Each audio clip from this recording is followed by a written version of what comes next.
Hello student, alpha classes में आपका स्वागत है। देखो, जैसा कि आप सभी को पता है कि मैंने बीएससी फर्स्ट सेम की जो सेकंड बुक है एंट्रिकल कैलकुलस वे स्टार्ट की हुई है। उसमें लगभग मैंने पहला लेक्चर तो इंट्रोडक्शन बनाया था। इंट्रोडक्शन में मैंने आपको सिलेबस के बारे में डिस्कस किया था। उसके बाद मैंने एक वेक्टर में चैप्टर नंबर फर्स्ट स्टार्ट किया था। चैप्टर नंबर फर्स्ट मैंने इसलिए स्टार्ट किया था क्योंकि उसका जो सारा पोर्शन है, मैंने इंट्रोडक्शन वीडियो में ये भी बताया था कि सारा का सारा फिजिक्स पे बेस है ना। तो एक्सरसाइज मैंने स्टार्ट की थी चैप्टर नंबर फर्स्ट की। तो जो चैप्टर नंबर फर्स्ट की मैंने एक्सरसाइज स्टार्ट की थी उसमें लगभग मैंने सेकंड तक क्वेश्चन करा दिए थे, ठीक, और कुछ उसमें प्रॉपर्टी भी बताई थी। आज हम उससे आगे चलते हैं क्वेश्चन नंबर 3 से, ठीक है। तो निकालिए आप question number 3, exercise number first है आपकी, पेज नंबर B15 पर, ठीक है। इसमें मैंने क्वेश्चन नंबर 1 तो फर्स्ट कराया था आपको, एक क्वेश्चन नंबर सेकंड कराया था, थर्ड क्वेश्चन रह गया था, ठीक है ना, क्योंकि थर्ड क्वेश्चन के लिए टाइम नहीं बचा था, कंप्लीट करा दिया था। तो आज देखिए अब क्वेश्चन नंबर थर्ड।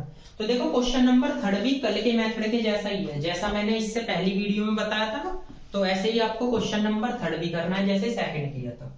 देखो उसने क्या कहा है, उसने कहा so that r cap cross d r cap की वैल्यू यो निकालनी है। आगे उसने बोला वेयर आर बराबर है आर और आर कैफ, यानी यूनिट नॉर्मल की वैल्यू निकालनी है। इसमें मैंने आपको कल एक बात और बताई थी इससे पहले वीडियो में, यानी कि ये वाला आर तो आपका स्केलर होता है और ये वाला ये वाला आर तो आपका स्केलर होता है, ये वाला आर क्या होता है, वेक्टर होता है। तो हम इसी को सोल्व करोगे। उसने ये कंडीशन आपको दे रखी, r equal to r r cap. आप इसे ऐसे लिख सकते हो, r cap equal to r upon r लिख सकते हो। अब आप इसमें दोनों साइड डी लगाओ, डेरिवेटिव डी आर, तो यहाँ पे डी लगाओगे आर अपॉन आर, तो ये तो डी आर है, इसमें फर्स्ट सेकंड लगेगा। तो एक बात बताओ, 1 upon r as it is d r plus second as it is इसका होगा पहले तो -1 अपॉन आर स्क्वायर और डी आर, ये भी तो होगा भाई। 1 upon r as it is are का हो गया डी आर, ठीक, और प्लस के फर्स्ट एज इट इज फिर सेकंड का, या आप ऐसे भी कर सकते हो, first as it is second का हो गया ये प्लस फर्स्ट का, यानी -1 अपॉन आर स्क्वायर और डी आर और आपका सेकंड एज इट इज, ठीक। तो आप इसे कैसे सोल्व करोगे, थोड़ा ऐसे लिख लो, 1 अपॉन आर डी आर और ये माइनस के 1 अपॉन आर स्क्वायर और डी आर और आपका आर आ जाएगा, ठीक है। अब आपकी ये प्रॉपर्टी आ गई। अब इसमें क्रॉस प्रोडक्ट देखो किसकी, आर कैफ की, तो आर कैफ की क्रॉस प्रोडक्ट कर दो। इधर भी आप आर कैफ की क्रॉस प्रोडक्ट करोगे तो इधर भी करनी पड़ेगी भैया, 1 अपॉन आर डी आर और -1 अपॉन आर स्क्वायर और डी आर इंटू आर। इसकी वैल्यू बताइए क्या है, इसकी वैल्यू ये तो रख दीजिए R upon R cross 1 upon R और D R -1 upon are square D are और आर। तो देखो मैं यहां बताता हूं, जब मैं इसकी मल्टीप्लाई इसमें करूंगा तो ये कुछ ऐसे होगा, क्या होगा, 1 अपॉन आर स्क्वायर और आर क्रॉस डी आर हो जाएगा, यही तो होगा।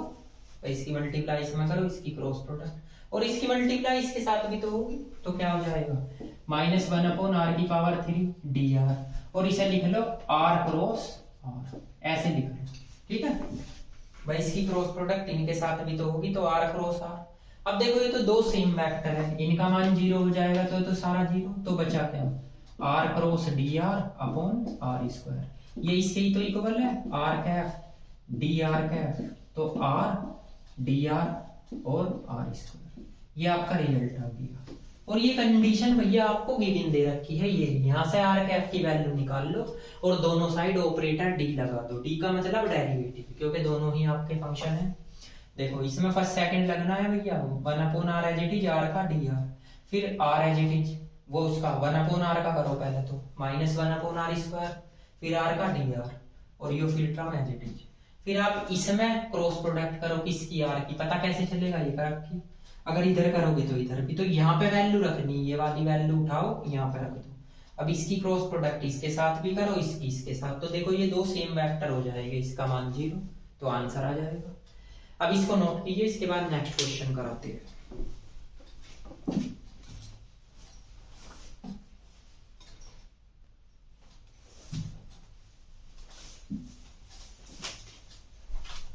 देखिए ये क्वेश्चन नंबर 4 है एक्सरसाइज का। इस क्वेश्चन नंबर 4 में 4 का जो फर्स्ट पार्ट है इसमें पहले ही कह रहा कि आपका the position vector of moving A particles T, यानी इसने एक वेक्टर दे रखा है। देखो ये है 3t - 4i, ये t² - 2j, ये 4t की पावर 3k। तो ये एक पोजीशन वेक्टर दे रखा है और मैंने आपको बताया था जिसमें i j k होता है वो वेक्टर होते हैं। तो ये वेक्टर दे रखा है, आपको निकालना क्या है, फाइंड द वेलोसिटी। एक तो वेलोसिटी निकालनी है, एक एक्सीलरेशन। किस पे निकालनी, t बराबर 2 पे। तो वेलोसिटी एक्सीलरेशन के लिए मैंने मेथड बताया था, क्या बताया था, मैंने ये बताया था आपके पास r है 3t - 4i, ये t² - 2j प्लस 4t की पावर 3k। इसका एक बार डेरिवेटिव कर लो t के रेस्पेक्ट में, dr/dt। तो ये तो 3i आ जाएगा, ये 2tj आ जाएगा, ये 12t² आ जाएगा।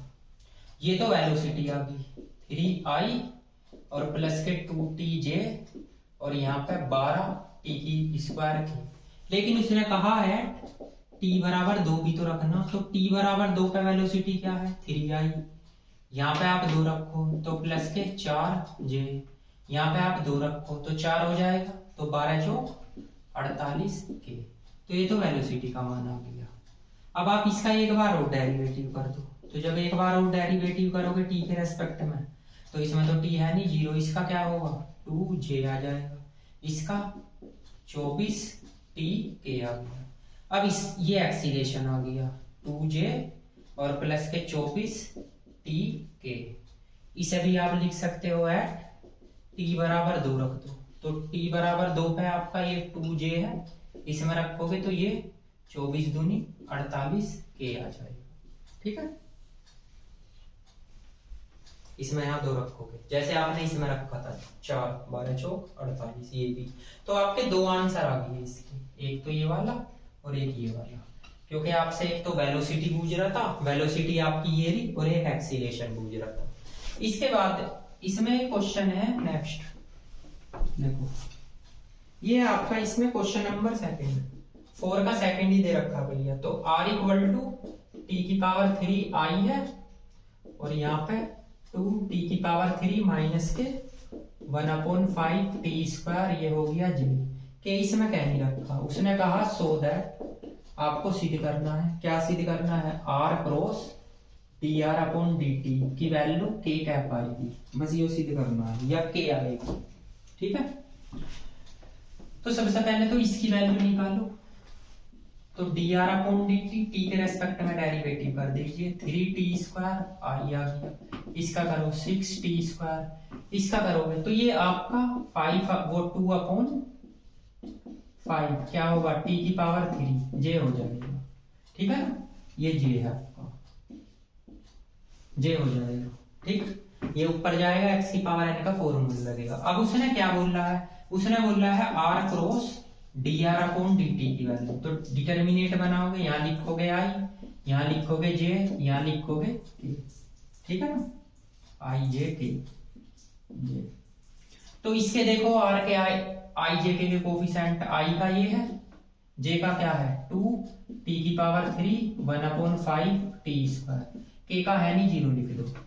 इसके बाद इसके देखो i j k के, तो 3t², यहाँ पे आपका 6t² प्लस के 2/5 t की पावर 3, ये आ जाएगा, इसका है नहीं 0।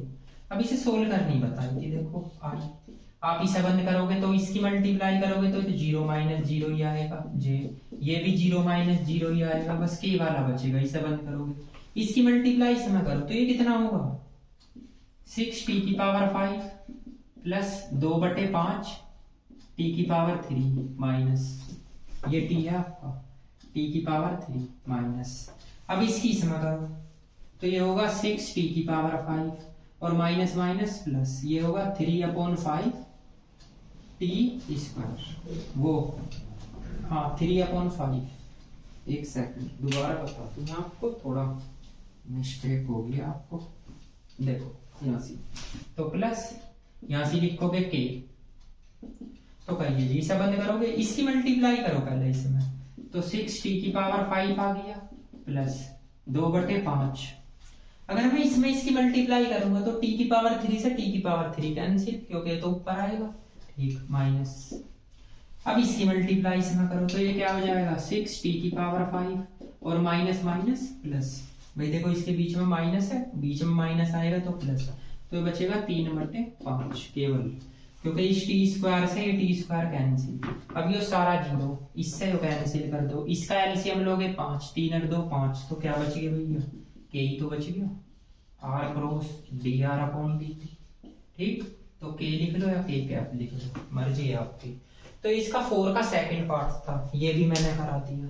ठीक, इसके बाद आते हैं क्वेश्चन नंबर इसके थर्ड पार्ट पे।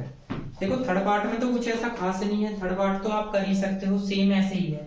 इसका 4 का थर्ड पार्ट जो है, r बराबर कोस एन टी आई दे रखा, साइन एन टी जे दे रखा, उसमें एन आपका कांस्टेंट दे रखा, और उसने कहा so that r cross d are upon D T की वैल्यू n के आएगा। बिल्कुल सेम ऐसे ही आपको इसका थर्ड पार्ट निकालना है। उसके बाद बताता हूं मैं क्वेश्चन नंबर 5, नोट कीजिए इसको।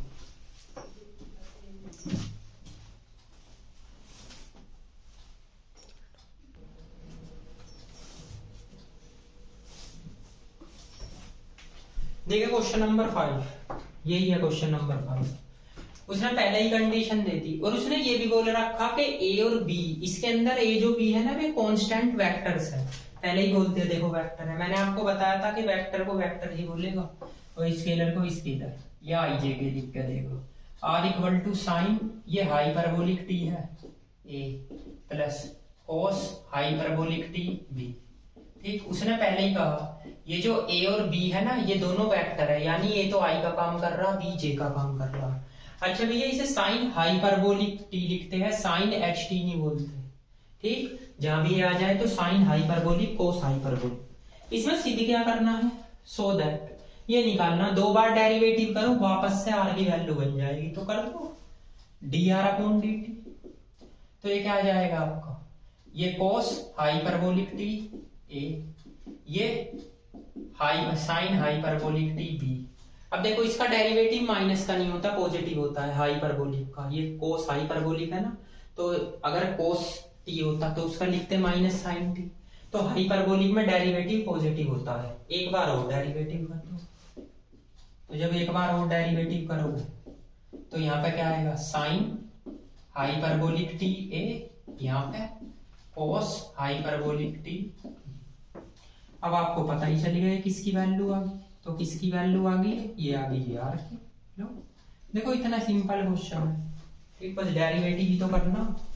इससे अगला क्वेश्चन देखो 5 का सेकंड पार्ट से, जो सेकंड इसकी कंडीशन दे रखी है 5 की, ये दे रखी है जी u बराबर टी स्क्वायर आई बोल रहा है, और माइनस के टी जे बोल रहा है, और प्लस 2t प्लस 1 के बोल रहा है। आगे उसने दे रखा b का मान, एक भैया b की वैल्यू भी दे रखी, b की वैल्यू उसने दे रखी है 2t माइनस 3i, और आपकी प्लस के j और माइनस के k। उसने कहा फाइंड, किसका मान पूछ रहा, d upon D T u dot b, यो डॉट है, इसकी वैल्यू किस पे, व्हेन t बराबर 1। देखो कितना इजी क्वेश्चन। आप यहां लिखोगे सॉल्यूशन। तो एक बात बताओ, सबसे पहले तो u डॉट b निकालो, तो ये निकाल लो। देखो i डॉट i 1, तो इसकी मल्टीप्लाई इसके साथ करो, यानी 2t माइनस 3 इंटू में t स्क्वायर हो जाएगा। j डॉट j 1, तो इसकी करोगे माइनस के t बचेगा। k डॉट k 1, तो माइनस के 2t प्लस 1 बच जाएगा। अब उसने क्या कहा, इसकी मल्टीप्लाई भी करो तो 2t की पावर 3 t स्क्वायर और माइनस के t, और यहाँ पे 2t माइनस 1। ठीक है, अब इसे जरा सोल्व कर लीजिए। तो सोल्व करोगे 2t की पावर 3 तो यही है, t स्क्वायर है कहीं नहीं जी, t स्क्वायर ये जोड़ दो 3t हो जाएगा और माइनस 1, ये u डॉट v की वैल्यू। अब उसने कहा इसका डेरिवेटिव करना, तो इसका डेरिवेटिव कर दीजिए। देखो जब आप डेरिवेटिव करोगे यहाँ पे d upon D T u dot v, तो करो t के रेस्पेक्ट में, इसका क्या होगा 6t², इसका क्या होगा 6t, ठीक है, और इसका क्या हो जाएगा -3। अब उसने कहा है एट या वैन t बराबर आपको 1 रखना है, d/dt, तो u डॉट v तो रख दो 6 - 6 -3 कैंसिल होकर क्या आ जाएगा -3 आ जाएगा। तो यही आ रहा है आंसर लगभग -3। देख लो एक बार, सेकंड है ना ये। हाँ जी, t बराबर 1 रखना है 2t, मतलब इसका डेरिवेटिव करो तो ये हो गया 3t², हाँ ये 3 है, ये 6t² हो गया, ठीक है, और इसका डेरिवेटिव करोगे तो 6 तो -3, यही बचेगा बस आपका, ठीक है। तो देखो ऐसे क्वेश्चन काफी इजी होते हैं, ऐसे क्वेश्चन एग्जाम में बहुत कम चांसेस होते हैं कि ऐसे एग्जाम में आ जाएंगे, ठीक है ना। वैसे तो कोई ये खास क्वेश्चन नहीं है कि आप इन्हें निकाल लो, जो है ना बेसिक ही क्वेश्चन है। मतलब u की वैल्यू आपको देखो 11 को 5 है, t² - k 2t + 2t + k और एक t - 3 दे रखा 0 और अच्छा एक चीज की देखो यहाँ पे मैंने t छोड़ दिया, ये थोड़ा मिस्टेक होगी इसमें, मतलब यहाँ पे मैंने लिखने में t छोड़ दिया तो ये थोड़ी मिस्टेक होगी।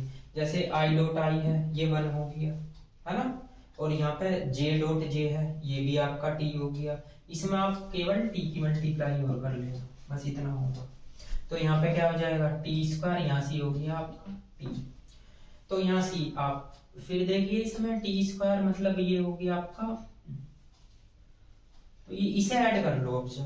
अब जब आप इसे ऐड करोगे तो आपके पास ऐड करके क्या आएगा, देखो एक तो ये है आपका 3t² और t², ये कितना हो गया 5t, तो ये हो गया जी आपका 5t², और ये आपका 2t हो जाएगा, बस इसका डेरिवेटिव करो तो 6t², ये 10t हो गया जी, ये आ जाएगा आपका 10t, और ये आपका 2, इसमें रखो अब 1, तो जब जैसे ही आप 1 रखोगे तो आपका आएगा 6 - 10 - 2, तो आंसर -6 आ जाएगा, ठीक है।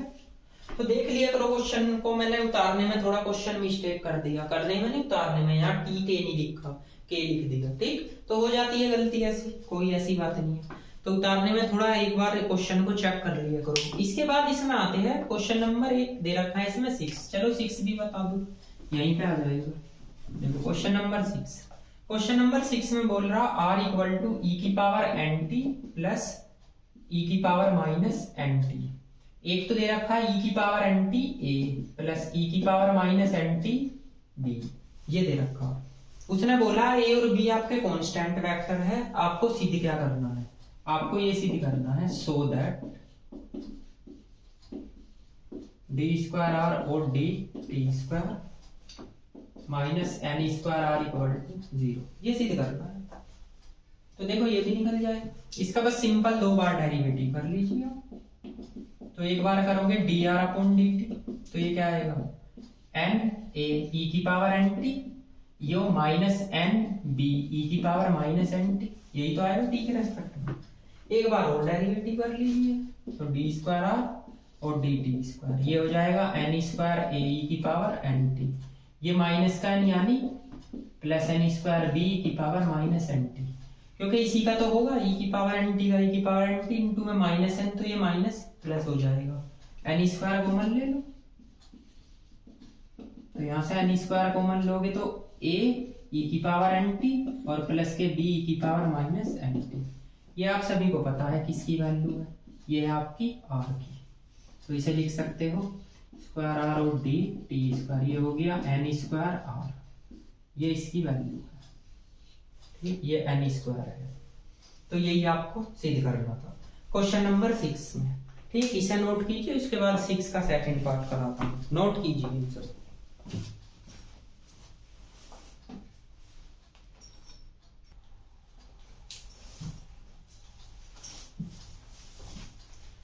देखिए क्वेश्चन नंबर 6 है, 6 का जो सेकंड पार्ट है उसको देख लीजिए।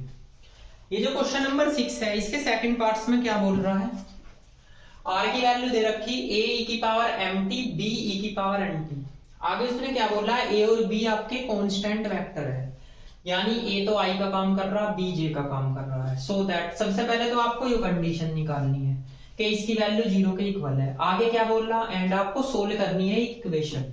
इक्वेशन आपको ये दे रखी है। अच्छा, ये इक्वेशन यही नहीं है, अगर एम एन हटा दो इसमें से तो यही कंडीशन नहीं है। देखो ये तो एम या एन की कोई वैल्यू रखी होगी इसने। आगे इसने कहा वे है आर बराबर आई है and D R upon D T बराबर जे है एट टी बराबर 0। ये क्या जानकारी दे रखी, देखो सबसे पहले तो आपको इसकी वैल्यू निकालनी है क्वेश्चन में। तो सबसे पहले आप इसकी वैल्यू निकालो। तो यहां पे लिखोगे आर इक्वल टू ए की पावर एम टी बी की पावर एम टी। दो बार डेरिवेटिव करो, D R upon D T, तो ये हो जाएगा एम ए ई की पावर एम टी और यहां से एन बी ई की पावर एम टी। एक बार और करो तो ये क्या हो जाएगा एम स्क्वायर ए ई की power M T plus N square B की पावर एम टी। अब आप इसकी लेफ्ट हैंड साइड लो। उसने कहा डी स्क्वायर आर और डी टी स्क्वायर, यहां से m plus N D R upon D T और plus k m N r. ठीक, इसे 0 के इक्वल दिखाना। तो रखिए इसमें वैल्यू, इसकी वैल्यू निकाली है एम स्क्वायर ए की power M T plus N square B की power M T minus M plus N. एक बार डेरिवेटिव की वैल्यू एम ए की power M T plus N B की पावर एन टी। ठीक है ना। और आप ये देख लीजिए प्लस, यहां पे लिख रहा हूं मैं एम एन और आर की वैल्यू क्या है ए की पावर एम टी और प्लस के बी की पावर एम टी। ठीक, या इससे आगे ही लिख दूं, कभी आप कंफ्यूज हो जाओ। एम एन इसकी वैल्यू क्या है ए की पावर एम टी और बी की पावर एम टी। ये सारी वैल्यू रख ली मैंने, यानी इसकी वैल्यू भी, इसकी भी और इसकी भी। अब इसमें मल्टीप्लाई कर लीजिए तो ये हो गया एम स्क्वायर ए की power M T plus N square B की पावर एम टी। एम की करो, एम स्क्वायर ए की पावर एम टी, एम और एन बी की पावर एम टी। एन की करिए एम और एन ए की power M T, N square B E की पावर एम टी। इसकी करो इसमें एम एन ए ई की पावर एम टी और एम एन डी ई की पावर एम टी। अब आप देखो ये सारे कैंसिल हो रहे होंगे, ये वाली टर्म इससे कैंसिल हो जाएगी। ये एम एन ए की पावर एम टी है, ये एम एन ए की पावर एम टी है। ये बी वाला पोर्शन इससे कैंसिल हो गया और ये इससे कैंसिल हो गया, तो इसकी वैल्यू 0 होगी। ये आ गई राइट हैंड साइड। ठीक, अब आप एक बात बताओ, आपकी कंडीशन ये आई है डी स्क्वायर और D T square M plus N D R upon D T और यहाँ पे एम एन आर, इसकी वैल्यू 0 आई है। ठीक, अगर मैं इसी में ही पुटिंग m बराबर तो 2 रख दूं और n बराबर -1 रख दूं इसमें, तो रखिए तो ये हो जाएगा D square R D T square. यहां से आप रखोगे तो 2 -1 यानी 1, तो D R upon D T बचेगा बस। यहाँ पे D R upon D T, यहाँ पे क्या बचेगा, यहाँ पे बचेगा आपका -2r इक्वल टू 0। तो ये कंडीशन आपकी ये रही, यही तो है कंडीशन। तो आपको पहले इसको सोल्व करना है, तो इसको सोल्व करके आपको पता चल जाएगी m और n की वैल्यू। m बराबर अगर मैं यहाँ 2 रखता हूँ, n बराबर यहाँ -1 रखता हूँ, तो देखो ये कंडीशन आ रही है। अब ये दोनों वैल्यू ही उठा के आप r में रखो, क्योंकि अगला रिजल्ट भी हमें निकालना है। देखो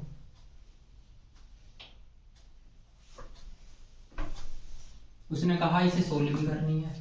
तो अब एक बात बताओ, अगर मैं r में भी रखूं a e की पावर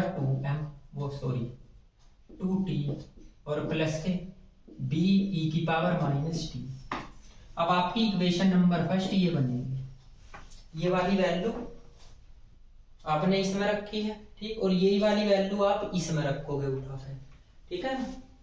तो इसके नीचे लिख भी सकते हो एक लाइन बढ़ाकर ऐसे, पुटिंग m बराबर 2 एंड n बराबर -1 इन इक्वेशन फर्स्ट रखिए। तो r equal to a e की power 2t plus b e की पावर माइनस t आ जाएगा। ये इक्वेशन फर्स्ट होगी। अब एक बात बताओ, अगर मैं इसमें करूं पुटिंग, r का मान तो उसने i दे रखा है ना, r का मान i, देखो ये, और t का मान इसने 0 दे रखा, तो रखना जरा। अगर मैंने इसका मान यहाँ पे i रख दिया, इन दोनों का मान 0 0 रखा, तो ये a प्लस b बन जाएगा। तो ये इक्वेशन नंबर आपकी सेकंड है, ठीक है। अब एक बार इसका डेरिवेटिव भी कर दीजिए, देखिए यहाँ कर रहा हूं, तो करिए इसका डेरिवेटिव dr अपॉन dt, तो ये क्या आ जाएगा आपका 2a e की पावर 2t, ये आ जाएगा माइनस b e की पावर माइनस t। इसकी वैल्यू आपको क्या दे रखी है, उसने कहा है पुटिंग dr अपॉन dt की वैल्यू तो है आपकी j, और t का मान है आपका 0 रख दो, तो यहाँ पे क्या आएगा j, यहाँ 0 आएगा 2a और माइनस b, ये इक्वेशन होगी 3। ये इक्वेशन 2 है, ये इक्वेशन नंबर 3 है, तो इस 2 को भी यहीं लिख लो, ये i यहाँ हो जाएगी a प्लस b, ये इक्वेशन नंबर 2 है। अगर मैं इनको सोल्व करता हूँ तो क्या आएगा 3a, तो 3a की वैल्यू i प्लस j आ जाएगी, ठीक। तो a का मान निकल सकता है यहाँ से, देखो कैसे कैसे निकलेगा। तो a की वैल्यू आपकी आ गई 1/3, यानी i प्लस के j, ये वैल्यू आ गई, ठीक है a की। अब बात आती है b की वैल्यू, तो ये a की वैल्यू उठा के इसमें रख दो, तो आप रखोगे putting a equal to 1/3 i plus j in equation second, तो रखिए। तो यहाँ पे i आया, a की वैल्यू 1/3 i प्लस j आ जाएगा प्लस के b, इस टर्म को इधर ले जाओ, तो i माइनस ये हो जाएगा आपका i अपॉन 3 और माइनस के j अपॉन, इसे लिख लो j upon 3 equal to b, ये टर्म इधर आ गया। अब एलसीएम लो, 3i माइनस के i और minus K j equal to 3b लिख लो भाई। इसका एलसीएम लेकर इधर भैया ऐसे कर सकते हो आप, अगर आपको कंफ्यूज हो रहा है तो आप ऐसे कर लीजिए, इसका एलसीएम ले लीजिए 3 का, तो 3 की मल्टीप्लाई यहाँ होगी 3i, यहाँ पे आ जाएगा i प्लस j और प्लस के 3b, यही तो होगा भाई। इसका एलसीएम इसमें लो, इसकी मल्टीप्लाई इसमें, तो ये इधर ले आओ, तो 3i minus i minus K j equal to 3b, तो इसमें से घटा लो, तो b की वैल्यू आ गई 1/3 यानी 2i और माइनस के j, ये आपकी b की वैल्यू आ गई। अब आपको करना क्या है, a b की वैल्यू उठाओ और इक्वेशन नंबर फर्स्ट में रख दो, आपका आंसर आ जाएगा। तो putting the value in equation first, तो रख दीजिए r इक्वल टू a की वैल्यू क्या है आपकी 1/3 i प्लस j, इसके बाद b e की पावर 2t है, b की value 1/3 2i minus K j और e की पावर माइनस t, ये आपका आंसर आ जाएगा, ठीक है ना। तो आपको आंसर ये निकालना है, ठीक। क्या करना है, सबसे पहले तो आपको क्वेश्चन में इसकी वैल्यू निकालनी है, तो इसकी वैल्यू वेरीफाई कर दी 0 के इक्वल, फिर आप इसकी कंपेयर करो इससे, तो देखो ये लिख लिया, तो m बराबर 2 n बराबर -1 अगर मैं इसमें रखूं तो ये कंडीशन सेटिस्फाई होगी, और यही वैल्यू आपको उठा के इसमें रखनी है m और n के प्लेस पे, तो ये रख दी। अब इसके बाद में इसकी जानकारी दे रखी, r का मान i t बराबर 0, तो इसमें रखो, तो एक इक्वेशन तो ये बन गई। इसके बाद इसका डेरिवेटिव करो, इसका t के रेस्पेक्ट में डेरिवेटिव करोगे तो ये टर्म आ जाएगी, t के रेस्पेक्ट में डेरिवेटिव करने के बाद। तो उसके बाद क्या करोगे, इसका dr अपॉन dt का मान आपका j है, यो j आप यहाँ रख दो, ये आ गया, और t बराबर 0 रखो, तो ये इक्वेशन। तो इस वाली इक्वेशन को और इस वाली इक्वेशन को दोनों को सोल्व कर लो, तो यहाँ से a का मान निकल जाएगा। फिर a का मान उठा के आप इसमें रख दो, यहाँ पे देखो ये रख दिया a की वैल्यू यहाँ पे, तो इसे सोल्व करोगे, यहाँ से b की वैल्यू निकलेगी, b की वैल्यू और a की वैल्यू उठाओ इस इक्वेशन में रख दो, ये आपका आंसर आ जाएगा, ठीक है ना। तो इसमें एक तो ये डिफरेंशियल इक्वेशन सोल्व करनी है ये वाली, और एक आपकी ये टर्म निकालनी है। तो देखो है इजी क्वेश्चन, तो आपको ये सारा का सारा स्टेप वाइज नोट करना है। सबसे पहले यहाँ से लेकर यहाँ तक नोट करोगे, फिर उसके बाद यहाँ से यहाँ तक नोट करोगे, फिर उसके बाद यहाँ से लेकर यहाँ तक नोट करोगे। ये था क्वेश्चन नंबर 6 का सेकंड पार्ट, ठीक है ना, जो क्वेश्चन नंबर 6 है इसका सेकंड पार्ट, क्योंकि उसने बोल भी रहा कि आगे आपको इसकी कंडीशन भी यानी डिफरेंशियल इक्वेशन सोल्व करके दिखानी, तो डिफरेंशियल इक्वेशन आप इसे सोल्व भी करके दिखाओगे। ठीक, तो देखो इस टाइप के क्वेश्चन काफी इंपॉर्टेंट रहते हैं, एग्जाम में आने के चांसेस रहते हैं, ठीक है ना। तो देखो आज इस लेक्चर में मैंने ये क्वेश्चन कराए हैं, तो आज बस यहीं तक रखते हैं, क्योंकि इसके काफी क्वेश्चन होंगे, थोड़े लेंथी क्वेश्चन भी थे, ठीक है ना। तो आने वाले लेक्चर में मैं लगभग ये एक्सरसाइज आपकी कंप्लीट करा दूंगा, ठीक है ना। तो मिलते हैं नेक्स्ट वीडियो में, तब तक के लिए थैंक यू सो मच।